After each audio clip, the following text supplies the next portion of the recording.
Es más, de hecho, para el 2012 había un déficit aprobado. Lo que pasa es que se hizo uno mucho más grande que el que se había aprobado.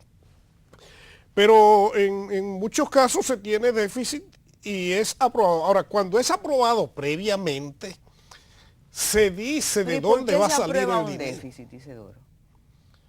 No, porque en determinado momento el gobierno necesita incurrir en una serie de gastos que por alguna razón se considera que es mejor que se haga así, aunque el dinero no alcance, y se toma préstamo o financiamiento, se emiten bonos o lo que sea, para cubrir la diferencia, porque eso es lo que le da sentido al uso del crédito público. Eso de hecho ocurre en nuestra casa también. En un determinado momento nosotros en nuestro hogar actuamos con déficit. Cuando tú decides adquirir un vehículo, por ejemplo, a crédito, tú estás incurriendo en un déficit. Pero lo programa para irlo pagando después y eso, digamos, responde a una programación. Gran parte del problema en este año es que eso no respondió a ninguna programación, sino que fue una cuestión así improvisada como medio a lo loco. Yo creo que hay pocos objetores del déficit, porque después tú vas a explicar cómo se calcula, pero hay un déficit. Sin embargo, muchos dicen que hay unas obras. Es decir, la administración anterior cometió el déficit, pero está en obras. Mal hechas, si tú quieres, no terminadas, apresuradas, no programadas, como tú dices, pero está ahí. Como quiera, se considera déficit. Sí, claro. Es decir, si un dinero se gasta sin haberlo recibido, es déficit. No importa que lo haya gastado en las cosas más Porque eso es lo que importantes del significa mundo. que no había, no estaba ese dinero. Exactamente. De hecho, suponte tú en tu propia casa que haya una persona que caiga enferma y hay que llevarla al médico porque si no se va a morir y hay que gastar en curarla.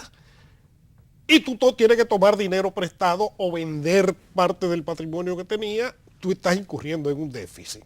Eso no significa que no era legítimo lo que tenías que hacer. Eso no significa que, no que fuera censurable que lo gastara. Pero bueno, pero hubo déficit. El hecho de que tú gastes un dinero que sobrepasa lo que son los ingresos habituales implica que hay un déficit. Ahora, el déficit puede estar justificado en determinadas circunstancias. Y en todos estos años, pero de acuerdo con las leyes dominicanas, se ha estado aprobando un déficit. Por ejemplo, para este año 2012, desde que se hizo el presupuesto fue sobre la base de que iba a haber un déficit, no tan grande, eran 22.400 millones de pesos, pero se hizo con un déficit. Y se aprobó que eso iba a ser cubierto con tales préstamos de tales cosas. Pero después se comenzó entonces a gastar dinero. Algunos en obras, que las obras estén ahí, es verdad. Hay otras que se pararon, hay otras que se... probablemente haya mucho dinero de eso que se haya distraído, porque en medio de un ambiente tan caótico como el que tiene lugar esta cosa en la República Dominicana, debe haber de todo.